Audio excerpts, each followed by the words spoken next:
People like fighting and people like animosity. It's really weird. I was like shocked how excited people were last night that there were a couple of fights. Battle of Alberta all over the place. I know we're not allowed to admit that in 2020. Well, like I know it depends that on the hurt feelings crowd. Or we not. don't like, want to hurt not, people's feelings. That was a great game. Unbelievable game. Finally met up to the hype. Like exceeded the hype because it goes to overtime, goes to a shootout.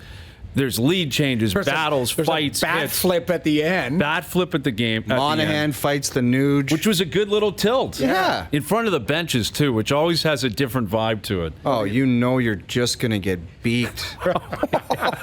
Yeah. There was some classic beaking. I was always just...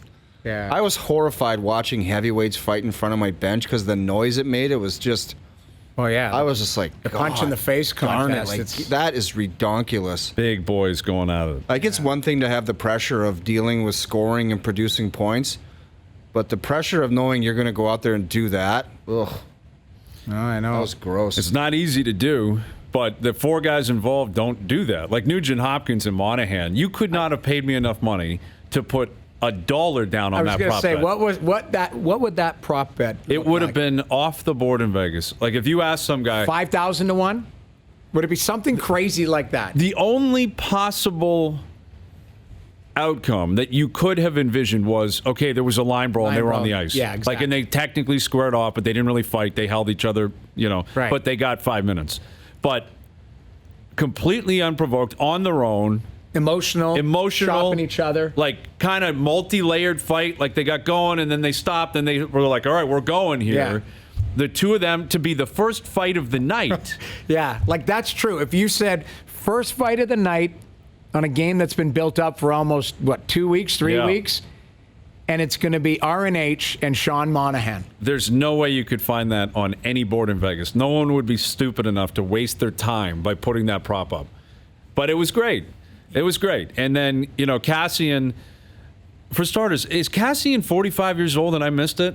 Like, what was with the, thanks, kid. Thanks. Yeah. You're 29. Tkachuk is 22. He's been in the league for 3 years. I know. Like, I think it was just a hero move. Thanks for doing this, by the way. Here's what I like. Kid. You're a good kid. Here's what I like, though. Just relax a little bit. Like, if Zdeno Chara fights Jack Hughes, you can say that. Yeah. He can call him a kid. But 29 against a 22-year-old, I don't think it warrants anything with a 2 in it, you're not calling anybody kid. Here's what I liked about it, though, outside of the comments and that. Like, Tkachuk, as Kassian said, let's go right away. Like, flat out first shift. It was like, he wanted to make him wait, said it's on my terms. Yeah, which is, listen, that's his prerogative, but ultimately, Matthew Tkachuk answered the bell, which we all were wondering whether he would. He had one glove off before the puck dropped. Well, he knew. He's my favorite. He's one of my favorite players in the league. Man. He is a beauty. He's an awesome player. He's got jam. He's got balls. He fights. He'll do anything. And Kassian, that is a psychological move. No, not this time. Well, that's what I thought. You chew on that. At some point tonight, it's happening. Yes, but it's not happening, right now. but I'll let you know. Yeah. I'm accepting your challenge, but I'll let you know when it's going to happen. I kind of like that move. I kind of thought it was great because, you know what?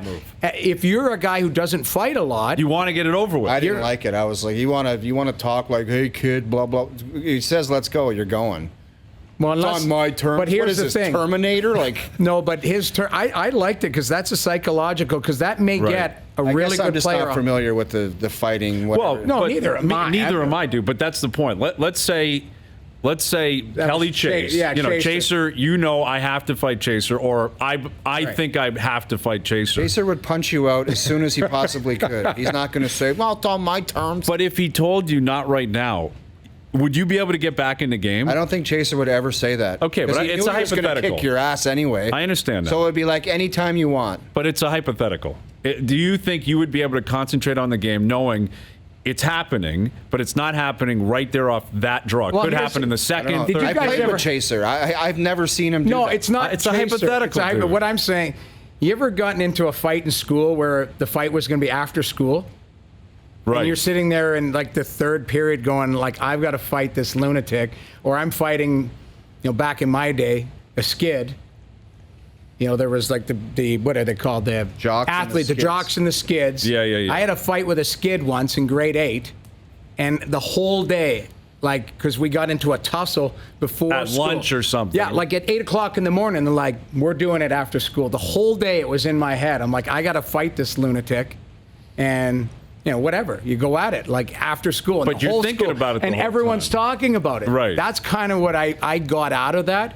Whether it was hero or not, I kind of got like... And it's a big game, so trying to keep Matthew Tkachuk concentrating on you, Zach Kassian, as opposed to the game itself, I think is a good, probably a good call. I don't know if it breaks a code or whatever. No, I kind of love that it was a great game. It was a great hockey game, too. It was a great game. And great, big saves, breakaways in overtime. First game featuring Connor McDavid in a long time, if ever, where he was nowhere close to the main character of the game. Right. Like for me, watching the game, I'm not like, when's McDavid getting over the boards? Although he factored into the script. Yeah. Where people in Edmonton hate on Mark Giordano anyway because he was involved in Game 82 last year. Right. When he, dove on the ice and then McDavid blew a wheel and we know what happened to his knee. And last night, McDavid was going past him. The video's up there on TSN4. I'm sure you've seen it on SportsCenter. Giordano, I didn't think much of it, to be honest. I thought he was trying to get in his way. Initially, I thought he tried to throw his hip there, but then I saw a different angle where, the leg is out. So I don't know if the knee on knee or if it was leg on leg. That's the angle, if it's up on TSN. That was the angle I ended up watching later. Because initially, when I was watching from the one angle, just the TV angle, it's like I tried to give him a little hip check because he tried to slow him down. Was that the same? Same knee. And that's here's problem. That's where the sensitivity comes in. Exactly. It's like anything goes near that knee, people are like, what the hell are you thinking? Yeah. And Especially the same dude that injured him the first time.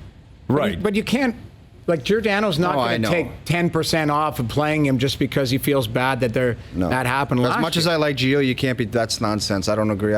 Any kind of sticking your ass out, leg out like that, I don't like it. I don't like it either, but I don't think it's a suspension. No. Like, I think it should have been a penalty. It could have been stupid, though. It could have got... Well, that's, Right. And that's if he falls and is holding his leg, and that's the giant if, that's a different narrative. Yeah. But well, you're right. and for obvious reasons, because of who he is, it's a big story. He's the best player in the world. He skates unlike anyone we've ever seen before. So we all hold our breath. We want to preserve that for as long as we can. And Connor McDavid, don't kid yourself. He could have got Giordano suspended for 5 games. If he jumped in the air and grabbed his knee and lied on the ice and was flip-flopping around, just the same as any kind of hit near the boards. You act like you're unconscious and you just fall to the ice. The guy's getting 5 and suspended. But But if you get right up, it's not even a penalty. But I said that about Tkachuk's hit on Kassian. If Kassian doesn't get up, if he lays there, and like most of the league would have, because Tkachuk hit him that hard, we're talking a different narrative. That is the what if game, though. We can't play that what if. Well, and also, what I mean? the chronological order of information here factors into, I think, the way the general public is reacting. And let's face facts here. If that's any other player on the team, including Draisaitl, although there would have been some outrage from Draisaitl, but if that's a fourth-line guy... That's Alex Chason? That's Alex Chason. No one pays attention to it. Right. And the director in the truck wouldn't even pan the camera to his reaction on the bench. They'd be like, I'm not wasting time with that. Let's move on here. Because it's McDavid, it's a story. Because he injured his knee last year, it's a story. Because the documentary just came out, it's an even bigger story. Yeah. But... And I'll add another one onto that. He never reacts. Like, he's usually pretty, like, stone-faced, very snapped his vanilla. stick in half. Broke his stick yelling at the ref. You could see that he'd, like, lost his mind. Well, and the league has to be ecstatic because of what we said yesterday and what we said earlier in the week. That was the all bets are off scenario. If he sticks his leg out and clips McDavid and McDavid gets helped off the ice screaming, there are gloves and sticks all over the building. No, Zach Ronaldo's jumping over the bench, and he doesn't care how many games he gets. Well, that's fine, but he's going to have to beat whoever, someone to get to Giordano. Like Kassian, Jujhar Khaira. they're all going. Darnell It's a full-blown brawl. They're all, I it's a got the full-blown wrong brawl. bench. Sorry, the wrong side. Yeah. But we knew what you meant. But that's exactly what it is. Like that, it's that close to all bets are off, and you have an absolute, you have mayhem on your hands. Yeah. And I wonder how that carries over to Saturday night. I I said this last night. Maybe I'm wrong. I think the one storyline's put to bed for the most part, but there's going to be another storyline. Like that's two organizations that have history, that are both fighting for a playoff spot, and have heroes and villains on both teams. Like, there's just going to be a different storyline Saturday night.